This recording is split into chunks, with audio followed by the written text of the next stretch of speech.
Hello people, welcome to sleepy classes. आज 10th जनवरी है। Pre cure start करते हैं जिसमें हम प्रीलिम रिलेटेड चीज़ों पर फोकस रखते हैं। तो जीएस2 के पॉइंट ऑफ व्यू से सबसे पहले हमारे पास है कॉन्स्टिट्यूशन अमेंडमेंट।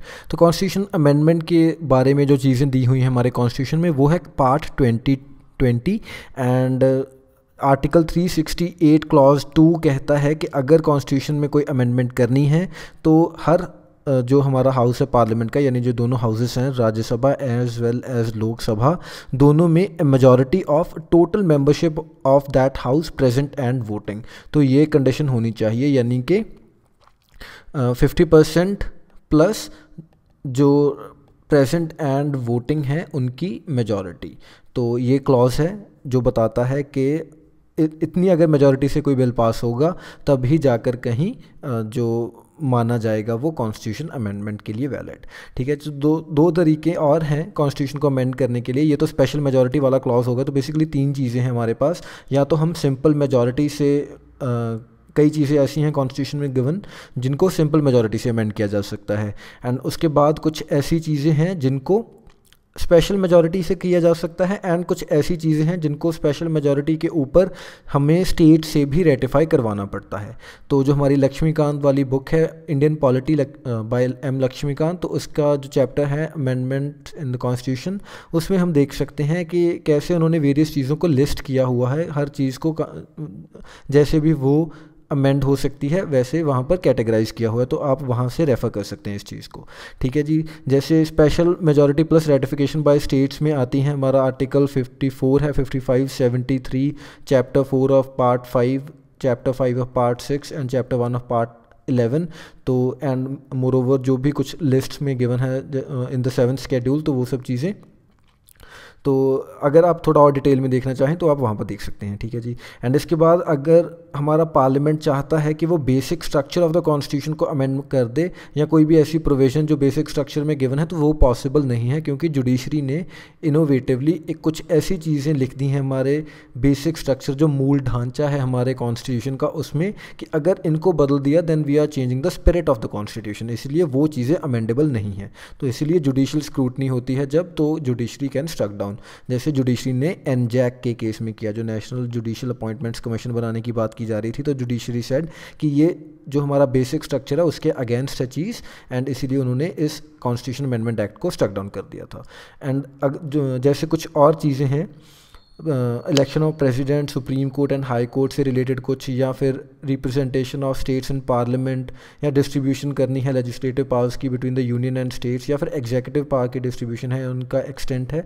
तो ये सब चीज़ों के लिए स्पेशल मेजॉरिटी प्लस रेटिफिकेशन वाली जो क्लॉज है, रेटिफिकेशन बाय स्टेट्स, 50% स्टेट्स अगर सिंपल मेजॉरिटी से उस बिल को पारित कर देंगी, तब जाकर कहीं वो जो कॉन्स्टिट्यूशन अमेंडमेंट है वो इन फोर्स आएगी। तो आप अलग से क्या कर सकते हैं कि वो सब चीज़ें देख लीजिए कि कौन सी ऐसी चीज़ें हैं कॉन्स्टिट्यूशन में जो सिंपल मेजॉरिटी से अमेंड हो सकती हैं, किन के लिए हमें स्पेशल मेजॉरिटी चाहिए, किन के लिए special majority plus ratification by states ज़रूरी है। ठीक है जी, इसके बाद शेड्यूल ट्राइब्स की बात करते हैं। तो आर्टिकल 366 क्लॉज 22 डिफाइन करता है एसटीज़ को एज सच ट्राइब्स और ट्राइबल कम्युनिटीज़ और पार्ट्स और groups within such tribes और ट्राइबल कम्युनिटीज़ जिनको which are deemed under article 342। तो 366 जो आर्टिकल है हमारा वो 342 का ही जिक्र करता है कि जिनको हमने उस आर्टिकल में डीम किया है कि ये स्केड्यूल ट्राइब्स हैं, उनको ही ये डिफ़ाइन करता है एज स्केड्यूल ट्राइब्स। तो ऐसा कोई फिक्स्ड डेफिनेशन नहीं है कॉन्स्टिट्यूशन में, किसी भी ट्राइबल ग्रुप या ट्राइबल कम्युनिटी या उसमें किसी पर्टिकुलर ग्रुप को डिक्लेयर किया जा सकता है स्केड्यूल ट्राइब।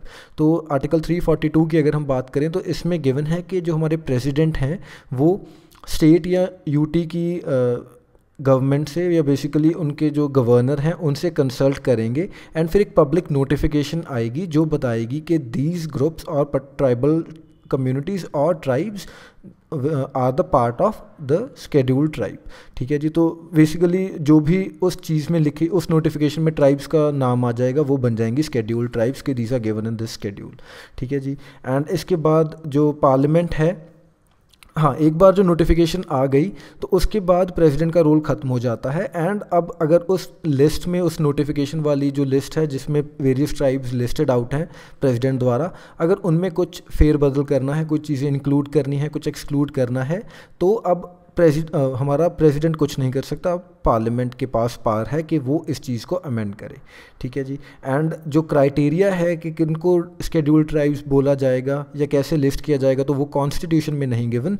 तो हमारे पास कुछ स्पेसिफिकेशंस हैं, जैसे एक तो प्रिमिटिव ट्रेट्स हों किसी ट्राइब के, कि काफ़ी बेसिक लेवल, प्रिमिटिव लेवल की ज़िंदगी वो गुजार रहे हों, या फिर डिस्टिंक्टिव कल्चर हो, अलग से कल्चर हो उनका, या फिर जियोग्राफिकल आइसोलेशन हो, तो कट ऑफ हो जो हमारी मेन कम्युनिटी है उनसे, and shyness of contact with community at large, तो ज़्यादा घुले मिले नहीं हैं अभी तक जो मेन स्ट्रीम हमारी दुनिया चल रही है उसमें, अलग से अपनी आइडेंटिटी बचा के रखे हुए हैं, एंड बैकवर्डनेस है। तो ये 5 चीज़ें हैं जिनको एज अ थंब रूल माना जाता है किसी भी ट्राइब को शेड्यूल्ड ट्राइब डिक्लेयर करने के लिए।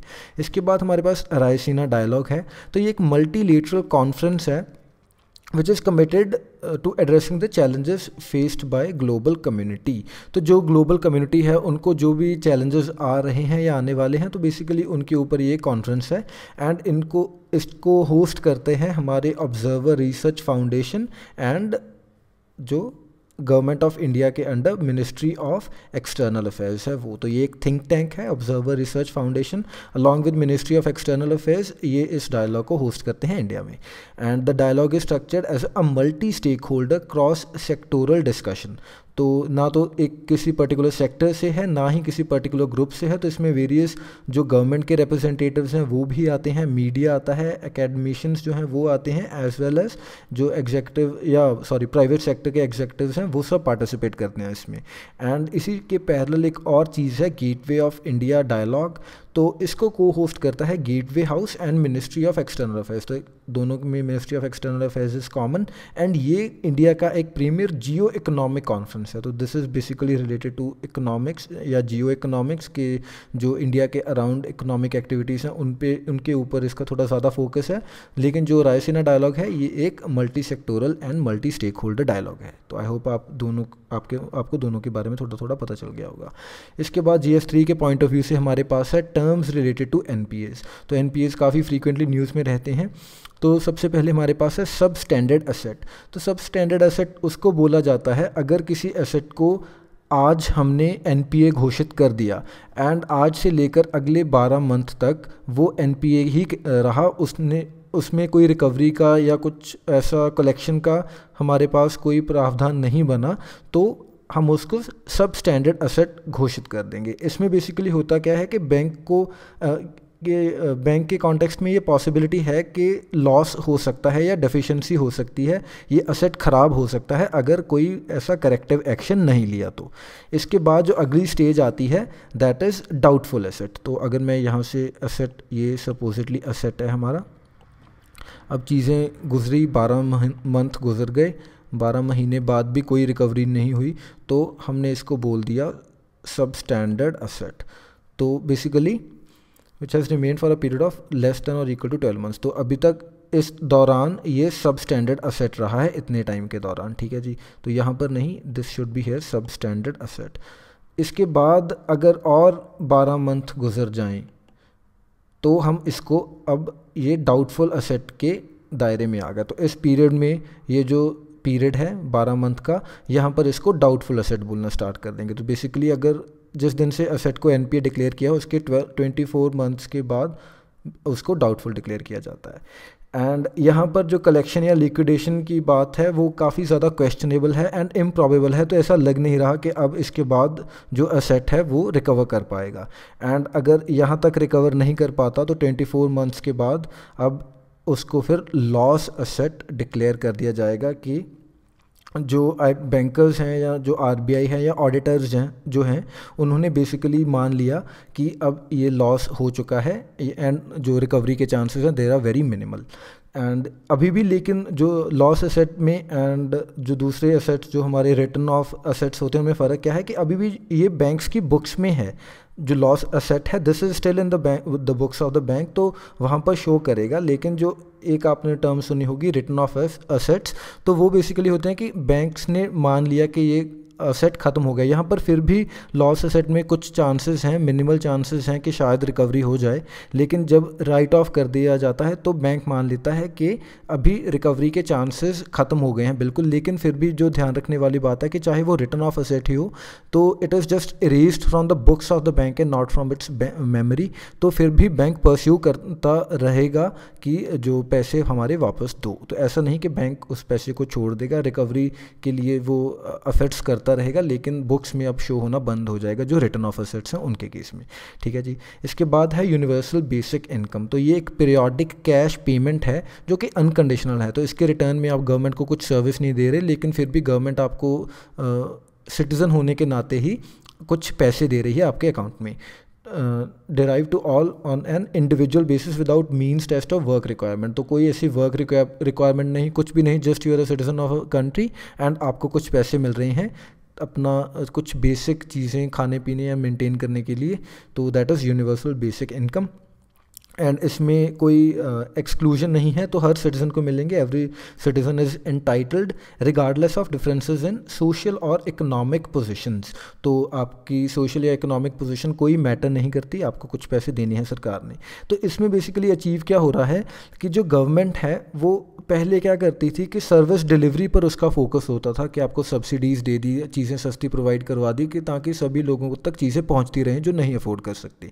लेकिन अब गवर्नमेंट इससे मूव करके अगले स्टेप तक जा रही है कि अब वो सर्विस प्रोवाइडर बन रही है कि आपको जो सर्विस है वो आपको मार्केट रेट के ऊपर ही मिलेगी, लेकिन गवर्नमेंट ने आपको जो है कुछ पैसे दे दिए ताकि सभी उस सर्विस को अवेल कर पाएँ। तो अब सर्विस डिलीवरी से सर्विस प्रोवाइडर तक गवर्नमेंट मूव कर रही है। तो ऐसा कुछ आइडिया है यूनिवर्सल बेसिक इनकम का। एंड सिक्किम एक हमारी ऐसी पहली स्टेट बनने जा रही है या दावा कर रही है कि अगले असेंबली इलेक्शन तक वो इस चीज़ को इम्प्लीमेंट करने की कोशिश कर लेंगे। ठीक है जी। इसके बाद हमारी जो लास्ट आज की न्यूज़ है दैट इज़ इगुआना। तो ये एक हर्बीवोरस लिजर्ड है, छिपकली की एक टाइप है जो नेटिव है to tropical areas of Mexico, central America, south America and Caribbean. तो जो हमारा अटलांटिक एंड पैसिफिक ओशन के बीच का जो एरिया है वहाँ पर ये पाई जाती है। And recently he iguana lizards को सेंटियागो आइलैंड पर छोड़ा गया है जो कि गैलापागोस आर्चिपेलागो का पार्ट है।